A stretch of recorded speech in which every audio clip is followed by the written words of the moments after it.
Hello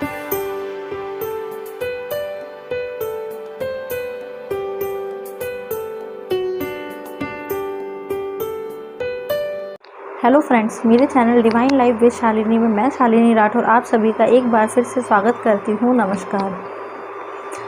जैसा कि हम अपने द सीक्रेट बुक के वीडियोस को कंटिन्यू करते जा रहे हैं, एक एक चैप्टर करके इसको कंप्लीट करते जा रहे हैं। तो अभी तक हमने 3 चैप्टर्स को कंप्लीट कर दिया और फर्स्ट वीडियो इंट्रोडक्शन का था। तो आज मैं आपका थर्ड चैप्टर के बारे में आपको बताने जा रही हूँ, जो कि बहुत ही इम्पॉर्टेंट, ये भी बहुत इंपॉर्टेंट चैप्टर है लास्ट चैप्टर की तरह। तो जिन लोगों ने लास्ट चैप्टर देख लिया है, थर्ड चैप्टर को देख लिया है, वो अब फोर्थ चैप्टर की तरफ आगे बढ़ सकते हैं। अगर आपने थर्ड चैप्टर में जो चीज़ें मैंने बताई उनको फॉलो किया और इस चैप्टर की जो मैं बताने जा रही हूँ अभी आपको थोड़ी देर में, तो उनको अगर आप फॉलो करते हैं तो आप ये समझ लीजिए कि आपने लॉ ऑफ अट्रैक्शन को समझ लिया और आपका लॉ ऑफ अट्रैक्शन की जर्नी में स्वागत है मेरी तरफ से। क्योंकि अब आप ये जर्नी करने के लिए तैयार हो चुके हैं पूरी तरीके से। क्योंकि जो बेसिक है, जो इस बुक का, द सीक्रेट बुक का या लॉ ऑफ अट्रैक्शन का जो भी बेसिक है, वो अब इन 2 चैप्टर में थर्ड एंड फोर्थ में कंप्लीट होने जा रहा है। ठीक है, पूरी बुक तो अभी कंप्लीट नहीं हुई है, बट ये 2 चैप्टर बहुत इंपॉर्टेंट है, इसलिए मैंने ऐसा बोला अभी। तो चलिए फिर आगे हम स्टार्ट करते हैं अपने फोर्थ चैप्टर को। तो फोर्थ चैप्टर इस बुक का है सशक्त प्रक्रियाएं। पावरफुल प्रोसेस का मतलब होता है कि सशक्त प्रक्रियाएं, मतलब इतनी शक्तिशाली प्रक्रियाएं, इतनी शक्तिशाली टेक्निक्स जिनके द्वारा हम लॉ ऑफ अट्रैक्शन का यूज़ करके अपनी लाइफ में वो चीज़ें अट्रैक्ट कर सकते हैं जो कि हम करना चाहते हैं, या हम वो बन सकते हैं जो हम बनना चाहते हैं। बट इन प्रोसेसेस को आपको अपनी लाइफ में अप्लाई करना आना चाहिए, जो कि मैं इस वीडियो में आपको बताने जा रही हूँ। तो देखिए इसमें क्या लिखा हुआ है। इस बुक के अकॉर्डिंग अगर हम चलते हैं तो इसमें ये दिया हुआ है, सबसे पहली प्रोसेस है, अगर हमें अपनी लाइफ में कुछ भी पाना है या कुछ भी करना है, पॉजिटिविटी की तरफ जब हम आगे बढ़ते हैं, तो सबसे पहले हमें कृतज्ञता, मतलब कृतज्ञता को जानना होगा। मतलब हम में से कितने सारे लोग हैं जो कभी भी किसी को थैंक यू नहीं बोलते। मतलब कोई किसी का बहुत बड़ा भी काम कर दे, छोटा सा भी काम कर देता है, तो हम में से बहुत से लोग ऐसे हैं जो कभी थैंक यू बोलना पसंद नहीं करते, आभार व्यक्त नहीं करते।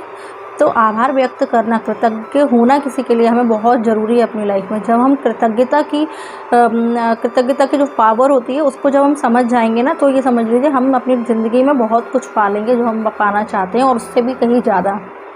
तो हमें अपनी लाइफ में कृतज्ञता को एक डेली रूटीन बना लेना चाहिए। सुबह उठते से ही हमें सबसे पहले ये बोलना चाहिए कि थैंकफुल होना चाहिए हमें कि हे ईश्वर, इतनी ऐसी कंडीशन भी चल रही है अभी हमारे मतलब हर जगह इतनी बुरी कंडीशन हो रही है, उसके बाद भी हमें आज का दिन दिखाया ना ईश्वर ने, उस ईश्वर ने हमें आज की सुबह दिखाई, आज का दिन देने के लिए। तो आपको डेली सुबह उठकर मॉर्निंग में ये बोलना चाहिए कि thank you universe, thank you ईश्वर, कि आपने मुझे आज का इतना बेहतरीन दिन दिखाने के लिए थैंक यू। रात को सोते टाइम भी हमें अपनी दिन भर में जो भी चीज़ें हुई हैं, अच्छी चीज़ें हुई हैं, उनके लिए हमें थैंक यू बोलना चाहिए। जो बुरा हुआ उनको आप अवॉइड कीजिए, उनके बारे में ना सोचते हुए हमें जो अच्छी चीज़ें तो होती हैं दिन भर में, हमारे साथ बहुत सारी अच्छी अच्छी चीज़ें होती हैं, तो उनके लिए हमें थैंक यू बोलना है। किसी ने हमारे साथ कुछ अच्छा किया तो उसके लिए थैंक यू बोलना है। हमें अपने आप को खुद के लिए भी थैंक यू बोलना है कि मतलब हम मतलब ये द सीक्रेट बुक को फॉलो कर रहे हैं, लॉ ऑफ अट्रैक्शन को फॉलो कर रहे हैं, इस प्रोसेस के लिए हम वीडियोस देख रहे हैं, रोज़ नई नई चीज़ें देख रहे हैं, समझ रहे हैं, तो हमें खुद के लिए भी तो थैंक यू बोलना चाहिए। क्योंकि जब तक हम अंदर से नहीं चाहेंगे अपने जीवन में परिवर्तन या बदलाव, तब तक हमारी लाइफ में कोई भी कुछ भी परिवर्तन बदलाव नहीं ला सकता। तो जो हम करते हैं ना, जो हम जो कर रहे हैं वो ही हम ही सबसे सर्वस्व शक्तिशाली हैं। अगर हमने ठान लिया कि हमें कुछ करना है, कुछ पाना है, तो हम ज़रूर कर सकते हैं। देखिए इसमें दिया हुआ है, कृतज्ञता ज़िंदगी में ज़्यादा अच्छी चीज़ें लाने का अचूक उपाय है। मतलब जैसा कि मैंने अभी आपको बताया कि जब आप कृतज्ञ होते हैं, थैंकफुल होते हैं, तो ये आपकी लाइफ में और भी अच्छी चीज़ें। देखिए इस बुक में ये दिया हुआ है कि एक डॉक्टर जॉन ग्रे, एक मनोवैज्ञानिक लेखक और अंतर्राष्ट्रीय वक्ता है, उन्होंने बताया है कि हर व्यक्ति जानता है कि जब उसकी पत्नी उसके छोटे छोटे कामों की तारीफ़ करती है तो वह क्या करना चाहता है, वह और ज़्यादा काम करना चाहता है। प्रशंसा में शक्ति है, ये आप सभी जानते हैं कि प्रशंसा में कितनी ज़्यादा पावर होती है। यह प्रोत्साहित करती है, यह सहयोग को आकर्षित करती है। कृतज्ञता का अभ्यास मेरे लिए बहुत ज़बरदस्त साबित हुआ। मतलब जेम्स रे ने बताया है कि कृतज्ञता का उन्होंने प्रैक्टिस किया और उनके लिए वो बहुत अच्छा साबित हुआ। हर सुबह मैं उठता हूँ और कहता हूँ धन्यवाद। हर सुबह जब मेरे पैर फर्श से टकराते हैं तो मैं कहता हूँ धन्यवाद। फिर ब्रश करते समय और सुबह के काम निपटाते समय मैं उन चीज़ों को याद करता रहता हूँ जिनके लिए मैं कृतज्ञ हूँ। मैं उनके बारे में यूं ही सोचते हुए दिनचर्या के काम नहीं निपटा रहा हूँ, मैं तो इसे ब्रह्मांड की ओर भेज रहा हूँ और कृतज्ञ कृतज्ञता की भावनाओं को महसूस कर रहा हूँ। जो मैंने अभी आपको बताया कि कृतज्ञता हमारी लाइफ में कितना अच्छा रोल प्ले करती है, इतने अच्छे तरीके से अगर हम इसको अपने जीवन में उतार लेते हैं तो हमें हमारी लाइफ में बहुत सारी चीज़ों को हम अपनी तरफ अट्रैक्ट कर लेते हैं। कृतज्ञता का दैनिक अभ्यास वह नहर है जिससे आपकी दौलत आप तक आएगी। मतलब कृतज्ञता आपकी दैनिक अभ्यास की वो एक पूंजी है जिसके थ्रू आप अपनी लाइफ में बहुत सारी अच्छी चीज़ों को अपनी ओर आकर्षित कर सकते हैं। कृतज्ञता का नज़रिया रखना बहुत ज़रूरी है। मतलब किसी ने भी हमारे साथ कभी भी कुछ भी छोटा सा भी या कोई भी काम किया तो उसके लिए थैंकफुल होना। मतलब सिर्फ बोलने से काम नहीं चलता कि आपने सिर्फ बोल दिया उसको कि थैंक यू, ऐसा नहीं है। बोलने से नहीं, उसके लिए अपने अंदर फीलिंग्स होनी चाहिए, उसके लिए अपने अंदर मतलब थैंकफुल का एक भाव होना चाहिए हमारे अंदर कि हाँ, उसने हमारे जीवन में हमारी इतनी मदद की या उसकी वजह से हमारी लाइफ में कुछ अच्छा हुआ या कुछ भी किसी ने हमारे लिए कुछ भी किया, तो उसके लिए हमें थैंकफुल होना बहुत ज़रूरी होता है। देखिए, ये तो मतलब थैंकफुल होने की एक पूरी प्रोसेस है। तो ये मतलब सशक्त प्रक्रियाओं का फर्स्ट पार्ट है कृतज्ञता। मतलब जब आप कृतज्ञ होते हैं, थैंकफुल, ग्रेटफुल होते हैं, तो आपकी लाइफ में मतलब बहुत सारी चीज़ें अच्छी हो जाने लग जाती हैं। और इसका मेरे चैनल पे एक वीडियो भी पड़ा हुआ है। ग्रैटिट्यूड के ऊपर एक मैंने वीडियो बनाया है, 2 नंबर का मेरा वीडियो है। उसका मैं लिंक आपको डिस्क्रिप्शन में दे दूँगी, प्रोवाइड कर दूँगी, तो आप उसको ज़रूर देखिएगा। उसमें मैंने डिटेल में कृतज्ञता के बारे में बहुत डिटेल में बताया है। उस पूरा एक वीडियो बना हुआ है, तो उसको आप ज़रूर देखिए, उससे आपको और अच्छे से क्लियर हो पाएगा। अब देखिए, इसमें क्या है ना, दूसरी जो प्रोसेस है, जो सबसे शक्तिशाली दूसरी प्रोसेस है, वो क्या है, मानसिक तस्वीर देखने की सशक्त प्रक्रिया, मतलब विजुअलाइजेशन। अभी मैं आपको अपनी ओन लैंग्वेज में बताती हूँ। विजुअलाइजेशन क्या होता है कि अगर हमने कोई विश कुछ चाहा है कि हमारी लाइफ में कुछ ऐसी, जैसे हमने कुछ सोचा कि हमारी लाइफ में हमें एक बहुत अच्छा सा घर चाहिए, एक हाउस चाहिए। सबका एक सपना होता है कि उसका ड्रीम हाउस हो। तो आपको पहले से ही विजुअलाइज कर लेना है कि आपके रूम में, मतलब आपका 3 BHK रूम होगा या फ्लैट होगा या घर होगा, तो आपके रूम में 3 कमरे हैं, बेडरूम है, डाइनिंग हॉल है। ये सारी चीज़ें आपको पहले से विजुलाइज करना है। उनके बारे में आपके दिमाग में पिक्चर क्लियर होनी चाहिए कि हाँ, मेरे घर, अगर मेरा खुद का घर होगा तो ये चीज़ यहाँ पर होगी, इस कॉर्नर पे मैं ये रखूँगा। मतलब हर एक चीज़ का आपको विजुलाइजेशन, मतलब अपने अंदर एक फिल्म, एक पिक्चर बनानी होगी कि हाँ, ये चीज़ तो मेरे पास है। जब आप विजुलाइजेशन करने लगते हैं तो उसके बारे में सोचने लगते हैं, तो वो यूनिवर्स तक उसकी फ्रिक्वेंसी जाती है और वो चीज़ आपके पास ज़रूर अट्रैक्ट होती है। अब ये नहीं बोल सकते कि ये इतनी जल्दी हो जाएगा, बट होता ज़रूर है। उसमें थोड़ा सा टाइम लग सकता है, लेकिन वो चीज़ आपको ज़रूर मिलेंगी।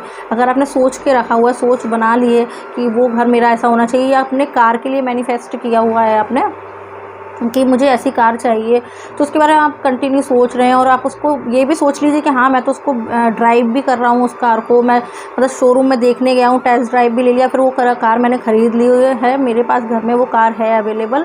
तो वैसे ही विजुअलाइजेशन आपको अपनी लाइफ में लेकर के आनी चाहिए। चाहे फिर वो जॉब हो या फिर आपके बिगड़े हुए रिलेशनशिप हो, उनको अच्छा करने के लिए आपको ये विजुअलाइज करना होगा कि वो जो आपका पार्टनर है वो आपके साथ बहुत अच्छे से रह रहा है, आप लोग बहुत अच्छे कपल हैं, एक दूसरे से बहुत प्यार करते हैं। तो ये वाली जो फीलिंग्स होंगी जब आपके अंदर, तो फिर उसके बाद क्या होगा ना, जब आप विजुअलाइज करेंगे तो वो वहाँ तक जाएगी, वो यूनिवर्स तक वो बात जाएगी और वो उसका लौट कर आपको रिजल्ट्स ज़रूर मिलते हैं इस चीज़ के। तो इसमें यही दिया हुआ मानसिक तस्वीर देखने की सशक्त प्रक्रिया। मानसिक तस्वीर देखना, विजुअलाइजेशन एक ऐसी प्रक्रिया है जो सभी महान उपदेशक और अवतार सदियों से सिखाते आ रहे हैं। वर्तमान युग के सभी महान उपदेशक भी यही कहते हैं। मतलब बड़े बड़े लोगों ये बात कह के चले गए हुए हैं, मनोवैज्ञानिक वगैरह, की विजुअलाइजेशन करने से हमारी लाइफ में मिरेकल्स होते हैं। देखिए, मानसिक तस्वीर की प्रक्रिया की प्रबल शक्ति का कारण यह है कि जब आपके दिमाग में मनचाही चीज़ों के साथ आपकी तस्वीर उत्पन्न होती है, तो आपके मन में ऐसे विचार और भाव जागृत होते हैं जैसे वे चीज़ें इसी समय आपके पास हो। मानसिक तस्वीर देखना मूलतः प्रबल घनीभूत विचार है और इसके वास्तविक तस्वीर जितनी ही सशक्त भावनाएं उत्पन्न करती हैं। प्रबल मानसिक तस्वीर देखते समय आप उस सशक्त फ्रिक्वेंसी को ब्रह्मांड में भेजते हैं। आकर्षण का नियम इस सशक्त संकेत को पकड़ लेगा और उन तस्वीरों में दिखने वाली चीज़ों को उसी रूप में आप तक पहुंचा देगा जिस रूप में आपने उन्हें अपने दिमाग में देखा था। मतलब वही जो मैंने अभी आपको बताया था ना, कि जब विजुलाइज करते हैं तो आप एक अच्छी सी खुशी फील करते हैं ना कि हाँ, वो चीज़ तो मेरे पास है, वो ऐसी मुझे चीज़ चाहिए थी। जब आपने उसका पूरा विजुलाइजेशन कर लिया, सोच लिया उसके बारे में, तो आपकी फ्रिक्वेंसी कैसी होगी? ऑब्वियस सी बात है, आपकी फ्रिक्वेंसी इतनी हाई होगी और इतनी पॉजिटिव होगी कि वो फ्रिक्वेंसी जब ब्रह्मांड यूनिवर्स तक जाएगी तो वहाँ से उसके रिजल्ट्स भी मतलब बहुत अच्छे लौट कर के आएंगे और वो चीज़ें आपकी लाइफ में होने लग जाएंगी। अब जैसा कि इस बुक में दिया हुआ सशक्त प्रक्रियाएं सक्रिय हो जाती हैं। मार्सी श्रिमॉफ जी कहते हैं कि जो लोग इस तरह का जादुई जीवन जीते हैं उनमें और बाकी लोगों में इकलौता फ़र्क यह है कि जादुई जीवन जीने वाले लोग मनचाही चीज़ों को आदतन आकर्षित कर रहे होते हैं। आकर्षण के नियम का प्रयोग करना उनकी आदत बन जाती है और वे चाहे जहाँ भी जाएं उनके साथ जादू होते हैं। ऐसा इसलिए होता है क्योंकि वे इसका लगातार इस्तेमाल कर रहे होते हैं, करते रहते हैं। ये सिर्फ एक बार की घटना नहीं है, वे हर वक्त इसका इस्तेमाल करते हैं। वही मतलब इसमें यही दिया हुआ है कि सशक्त प्रक्रियाएं जो होती हैं वो सक्रिय हो जाती हैं, मतलब एक्टिव हो जाती हैं। जब आप इसके बारे में ज़्यादा सोचते हैं, विजुअलाइजेशन करते हैं, कृतज्ञता को अपनी लाइफ में लाते हैं, तो आपके साथ सचमुच में मिरेकल्स होते हैं। आपकी की हुई चीज़ें, आपकी सोची हुई चीज़ें आपकी लाइफ में अट्रैक्ट होने लग जाती हैं। तो इसी चैप्टर में, इस चैप्टर में यही बताया गया कि कृतज्ञता और विजुअलाइजेशन के थ्रू आप अपने जीवन में जो आप चाहते हैं वो आप आकर्षित कर सकते हैं बहुत ही आसानी के साथ। से ही हम सभी कृतज्ञता को फॉलो करें अपनी लाइफ में और विजुअलाइजेशन उस चीज़ की करने लग जाएं जो चीज़ हमें चाहिए अपनी लाइफ में, जो विश हमें अट्रैक्ट करनी है, जो रिलेशन हमें चाहिए या जो कुछ भी मतलब चीज़ हमें चाहिए अपनी लाइफ में, उसको अट्रैक्ट करने के लिए हमें सबसे पहले कृतज्ञता की आदत डालनी नहीं है। और ये आज से ही हम लोग स्टार्ट कर देते हैं कि किसी भी चीज़ के लिए हमें थैंकफुल होना है। हमारी लाइफ में हमारी जो सांसें चल रही हैं उनके लिए थैंकफुल, मतलब हर एक छोटी से लेकर बड़ी चीज़ के लिए आपको थैंक यू बोलना है, मन ही मन उसका शुक्रगुजार होना है। ये आदत आपको अपने जीवन में उतार के लेके आनी है। और सेकंड आपको विजुअलाइजेशन की, कि जब भी हम कुछ सोच रहे हैं, उसकी पिक्चर क्लियर कर रहे हैं अपने माइंड में, तो वो चीज़ ज़रूर से हमारी लाइफ में उतर के आने लगेगी। मतलब वो फीलिंग्स, मतलब वो जो खुशी वाली फ्रीक्वेंसी होती है वो हमें अपने माइंड में सेट करनी है, तभी वो यूनिवर्स तक जाती है और वो लौट कर हमारे पास चीज़ें हमारी लाइफ में उतर करके आती हैं। ओके, तो फिर आज का ये चैप्टर मैं यहीं एंड करना चाहती हूँ। बस इसमें इतना ही था समझाने के लिए। अब हम मिलते हैं फिर से नए चैप्टर के साथ में, तब तक आप इसकी प्रैक्टिस ज़रूर कीजिएगा। Okay, thank you. फिर मिलते हैं एक नई वीडियो के साथ में। Okay, bye.